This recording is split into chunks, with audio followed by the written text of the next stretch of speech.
To screen record on the Samsung S26 Ultra, you will have to open the quick settings panel from the right upper corner. Now swipe down and you are looking for a screen recorder icon. It should be available somewhere here.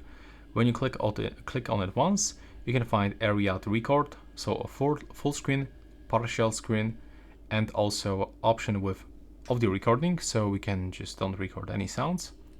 You can record media sound, so this is all internal sound that you all play on your phone, but also you can play media and the microphone simultaneously, and you can additionally show taps and touches on the screen. Now you can click here and skip this countdown, and when you are recording your screen, you can click on this arrow to hide this menu, but you can also show this, and what you can do, you can even draw here.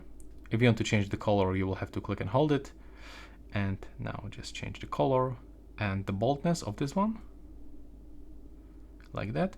You can even turn on the selfie camera to show your face for some records, and by clicking here you can pause, and by clicking here you can just finish.